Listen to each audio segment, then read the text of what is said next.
संसदेतील फक्त एका भाषणामुळे एखाद्या खासदारावर आयुष्यभर निवडणूक लढवण्यासाठी बंदी घातली जाऊ शकते का? हा प्रश्न सध्या भारतीय राजकारणाच्या केंद्रस्थानी आहे. अगदी. आणि हा प्रश्न निर्माण झालाय तो मुख्य विरोधी पक्षनेते राहुल गांधी यांनी संसदेत सरकारवर केलेल्या काही गंभीर आरोपांमुळे. त्यानंतर एक मोठं राजकीय वादळ निर्माण झालंय. हो, आणि या वादळातून दोन खूप टोकाच्या मागण्या पुढे आल्या आहेत. सत्ताधारी पक्षाच्या काही खासदारांनी प्रिव्हिलेज ब्रीच मोशन अंतर्गत कारवाईची मागणी केली आहे. म्हणजेच विशेषाधिकार भंग प्रस्ताव. बरोबर. पण या मागण्या फक्त निलंबनापुरत्या मर्यादित नाहीत. मुळीच नाहीत. यातली पहिली मागणी आहे की त्यांना संसदेतून निलंबित करावं. पण दुसरी मागणी, जी मला वाटतं खूपच गंभीर आहे आणि अभूतपूर्व सुद्धा, हो, ती म्हणजे त्यांना आयुष्यभर निवडणूक लढवण्यास बंदी घालावी. त्यामुळे आज आपण या सगळ्या गदारोळातून हा राजकीय धुरा थोडा बाजूला सारून कायदेशीर वास्तव काय आहे हे समजून घेणार आहोत. आपलं ध्येय स्पष्ट आहे.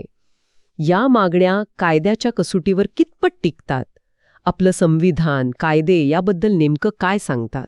चला मग या सगळ्या गुंतागुंतीच्या प्रकरणाची एक एक गाठ सोडूया. सुरुवात करूया मूळ प्रश्नापासून. ही कारवाईची मागणी नक्की का केली जात आहे? सत्ताधारी पक्षाची नेमकी भूमिका काय आहे? या भूमिकेच्या केंद्रस्थानी एकच शब्द आहे: प्रतिष्ठा. संसदेची प्रतिष्ठा. त्यांच्या युक्तिवादाचे आपण म्हणू शकतो की 3 मुख्य आधार आहेत. अच्छा. पहिला म्हणजे संसदेची सर्वोच्चता.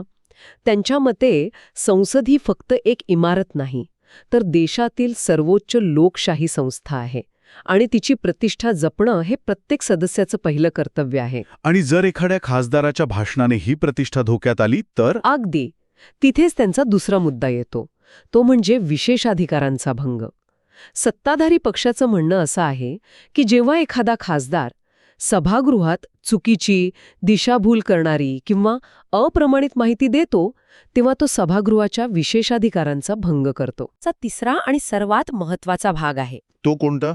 भारतीय संविधानाचं कलम 105. हे कलम संसदेला आणि तिच्या सदस्यांना काही विशेष अधिकार म्हणजे प्रिव्हिलेजेस आणि संरक्षण देतं. सत्ताधारी पक्षाच्या मते हे अधिकार जबाबदारीसोबत येतात.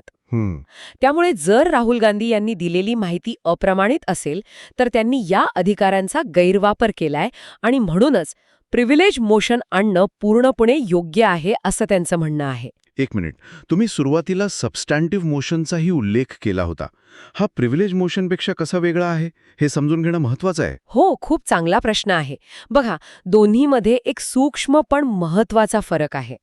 प्रिव्हिलेज मोशन हा थेट सभागृहाच्या किंवा सदस्यांच्या विशेषाधिकारांच्या भंगाशी संबंधित असतो. ठीक आहे. संसदीय वागणूक किंवा देशाची प्रतिमा मलिन करणारं वर्तन यावर चर्चा करून कारवाई करण्यासाठी. अच्छा, म्हणजे एक नियमांच्या उल्लंघनासाठी आणि दुसरा वर्तणुकीच्या गंभीरतेसाठी. अगदी बरोबर. आणि सत्ताधारी पक्षाने दोन्ही पर्याय समोर ठेवले आहेत. ठीक आहे. म्हणजे सत्ताधारी पक्षाचा युक्तिवाद संसदेच्या प्रतिष्ठेवर आणि नियमांवर केंद्रित आहे. पण याला विरोधी पक्षाने काहीतरी उत्तर दिले असेलच. त्यांची बाजू काय आहे? हो, आणि त्यांनी या संपूर्ण प्रक्रियेला राजकीय सूड असं म्हटलं आहे. विरोधी पक्षाचा बचाव हा लोकशाहीच्या मूलभूत तत्वांवर आधारलेला आहे. त्यांचा पहिला आणि सर्वात मोठा दावा हाच आहे की ही कारवाई म्हणजे विरोधी पक्षाचा आवाज दाबण्याचा एक प्रयत्न आहे. अगदी. आणि गंमत म्हणजे सत्ताधारी पक्षाने ज्या कलम 105चा आधार घेतला आहे त्याच कलमाचा वापर विरोधी पक्ष आपल्या बचावासाठी करतोय. हे तर खूपच रंजक आहे. कसं काय? त्यांच्या मते हेच कलम 105 खासदारांना सभागृहात केलेल्या भाषणासाठी कायदेशीर कारवाईपासून संरक्षण देतं, म्हणजे इम्युनिटी. हे कवच आहे जेणेकरून खासदार कोणत्याही दबावाशिवाय निर्भीडपणे लोकांचे प्रश्न मांडू शकतील. अच्छा, म्हणजे एकाच कलमाचा अर्थ दोन्ही बाजू आपापल्या सोयीनुसार लावत आहेत. एक बाजू म्हणते की हे अधिकार जबाबदारीसोबत येतात, तर दुसरी बाजू म्हणते की हे अधिकार अभिव्यक्ती स्वातंत्र्यासाठी आहेत. तुम्ही अगदी अचूक मुद्दा पकडला आहे. हाच या वादाचा गाभा आहे. विरोधी पक्षाला भीती वाटतेय की जर प्रत्येक टीकेवर किंवा आरोपावर प्रिव्हिलेज मोशनची तलवार लटकत राहिली तर भविष्यात कोणताही खासदार सरकारवर टीका करायला धजावणार नाही. बरोबर. याला चिलिंग इफेक्ट म्हणतात, जिथे कारवाईच्या भीतीने अभिव्यक्ती स्वातंत्र्याचा संकोच होतो. त्यांच्या मते हे लोकशाहीसाठी अत्यंत घातक आहे. आणि आयुष्यभर बंदीच्या मागणीबद्दल त्यांचं काय म्हणणं आहे? त्यांच्या मते ही मागणी इतकी टोकाची आणि वास्तवापासून दूर आहे की ती केवळ राजकीय दबाव निर्माण करण्यासाठी केली जात आहे. एक प्रकारचा अतिशयोक्तीपूर्ण दावा आहे. इथेच आपण या चर्चेच्या सर्वात महत्वाच्या टप्प्यावर येतो.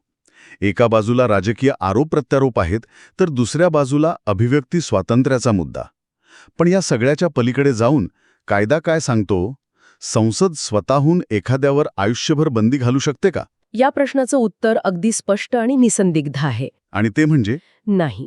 संसद स्वतः असा निर्णय घेऊ शकत नाही. यामागची कायदेशीर प्रक्रिया समजून घेतली की हे चित्र पूर्णपणे स्पष्ट होतं. मग ती प्रक्रिया नेमकी आहे तरी काय? या प्रक्रियेचे 2 भाग आहेत. पहिला म्हणजे संसदेचे अधिकार आणि दुसरा, जो जास्त महत्वाचा आहे, तो म्हणजे न्यायालयाचे अधिकार. आधी संसदेच्या अधिकारांबद्दल बोलूया. समजा प्रिव्हिलेज मोशन स्वीकारला गेला तर पुढे काय होतं? जर लोकसभा अध्यक्षांनी तो प्रस्ताव स्वीकारला तर तो विशेषाधिकार समितीकडे म्हणजे प्रिव्हिलेज कमिटीकडे पाठवला जातो. ही समिती म्हणजे एक प्रकारची संसदेची अंतर्गत चौकशी समिती असते का? अगदी बरोबर. ही समिती दोन्ही बाजू ऐकून घेते, पुराव्यांची तपासणी करते आणि आपला अहवाल सभागृहाला सादर करते. आणि या समितीच्या अहवालानंतर सभागृह काय कारवाई करू शकतं? इथेच आयुष्यभराच्या बंदीचा निर्णय घेतला जातो का? नाही. इथे संसदेच्या अधिकारांवर मर्यादा येतात. जर समितीने खासदाराला दोषी ठरवलं तर सभागृह काही मर्यादित शिक्षा देऊ शकतं. जसं की समज देणे, ताकीद देणे किंवा काही दिवसांसाठी, काही आठवड्यांसाठी किंवा जास्तीत जास्त त्या सत्राच्या उर्वरित कालावधीसाठी सभागृहातून निलंबित करणे. म्हणजे ही तात्पुरती कारवाई झाली. हो. याला आपण एका शाळेच्या उदाहरणाने समजू शकतो. शाळेची शिस्तपालन समिती एखाद्या विद्यार्थ्याला वर्गातून निलंबित करू शकते, पण त्याला शिक्षण प्रणालीतून कायमचं बाहेर काढू शकत नाही. खूपच समर्पक उदाहरण आहे. म्हणजे संसद तात्पुरती कारवाई करू शकते, पण कायमस्वरूपी अपात्रता ठरू शकत नाही.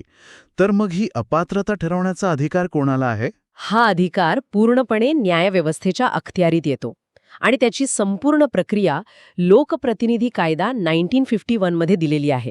Representation of the people act 1951. बरोबर. हा कायदा म्हणजे भारतीय राजकारण्यांसाठीची एक प्रकारे आचारसंहिता आहे. कोण निवडणूक लढवू शकतं, कोण नाही आणि कोणत्या कारणांमुळे एखादा लोकप्रतिनिधी अपात्र ठरू शकतो, हे सर्व नियम यात स्पष्टपणे लिहिलेले आहेत. आणि या कायद्यानुसार अपात्रतेचे नियम काय आहेत?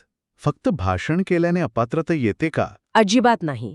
या कायद्यानुसार एखाद्या लोकप्रतिनिधीला अपात्र ठरवण्यासाठी त्याच्यावर एखाद्या गुन्हेगारी प्रकरणात न्यायालयात खटला चालून तो दोषी सिद्ध होणं अनिवार्य आहे.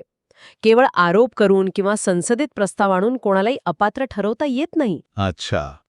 इतकंच नाही तर सर्वोच्च न्यायालयाच्या एका ऐतिहासिक निर्णयानुसार जर कोणत्याही गुन्हेगारी प्रकरणात लोकप्रतिनिधीला 2 वर्षे किंवा त्याहून अधिक काळासाठी शिक्षा झाली तर त्याचं सदस्यत्व तात्काळ रद्द होतं. तर या सगळ्याचा नेमका अर्थ काय लावायचा? आपण जर या सगळ्या माहितीला एकत्र जोडलं तर अंतिम चित्र काय दिसतं? काय शक्य आहे आणि काय नाही? याला जर आपण थोडक्यात मांडायचं ठरवलं तर 2 गोष्टी स्पष्ट होतात. संसद काय करू शकते? 1. ते प्रिव्हिलेज मोशन स्वीकारू शकतात. हो. 2. हे प्रकरण चौकशीसाठी विशेषाधिकार समितीकडे पाठवू शकतात. आणि 3.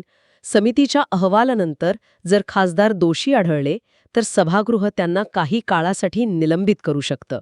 आणि काय पूर्णपणे अशक्य आहे? संसद थेट आयुष्यभरासाठी निवडणूक बंदी लादू शकत नाही. हा अधिकार संसदेच्या कार्यक्षेत्रात येतच नाही. म्हणजे ती कारवाई केवळ न्यायालयीन प्रक्रियेद्वारेच होऊ शकते. अगदी. ज्यामध्ये गुन्हा दाखल होणे, खटला चालणे आणि त्यात दोषी सिद्ध होऊन 2 वर्षांपेक्षा जास्त शिक्षा होणं आवश्यक आहे. संसदेतील भाषण हे त्यासाठी थेट कारण ठरू शकत नाही. म्हणजे यातून एक मोठा धडा मिळतो की राजकीय इच्छाशक्ती कितीही प्रबळ असली तरी ती कायद्याच्या चौकटीला ओलांडू शकत नाही. संसदेत होणारे आरोप प्रत्यारोप हे राजकीय पटावरचे खेळ आहेत. बरोबर. पण आयुष्यभराच्या बंदीसारखी गंभीर शिक्षा देण्याचा अधिकार केवळ न्यायव्यवस्थेकडेच आहे. हे आपल्या लोकशाहीतील सत्तेच्या विभाजनाचं एक उत्तम उदाहरण आहे. बरोबर.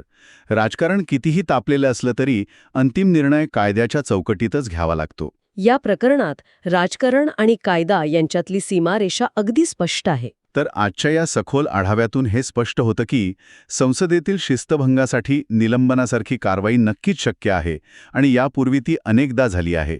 पण आयुष्यभरासाठी निवडणूक बंदी घालण्याची मागणी ही कायदेशीरदृष्ट्या पोकळ आहे. हो, तो अधिकार केवळ आणि केवळ न्यायालयीन प्रक्रियेनंतरच येतो. संसद स्वतःहून असा निर्णय घेऊ शकत नाही. आणि हे प्रकरण लोकशाहीतील एका मूलभूत तत्वावर प्रकाश टाकतं. ते म्हणजे टीका आणि जबाबदारी यातील संतुलन. खासदारांना बोलण्याचं स्वातंत्र्य आहे, पण ते अमर्याद नाही. त्याचवेळी त्या स्वातंत्र्यावर गदा आणणारे नियम इतके कठोर नसावेत की विरोधी पक्षाचा आवाजच दाबला जाईल. खरंय. आणि या माहितीच्या आधारे एक महत्त्वाचा विचार पुढे येतो, ज्यावर आपण सगळ्यांनी विचार करणं आवश्यक आहे. आणि तो विचार कोणता? संसदेतील खासदारांच्या भाषण स्वातंत्र्याची अंतिम सीमारेषा काय असावी आणि ती रेषा ठरवण्याचा अंतिम अधिकार कोणाचा असावा? स्वतः संसदेचा, जी एक राजकीय संस्था आहे, की न्यायालयाचा, जी एक न्यायिक संस्था आहे? हा एक असा प्रश्न आहे ज्याचं उत्तर आपल्या लोकशाहीच्या भविष्याची दिशा ठरवू शकतं.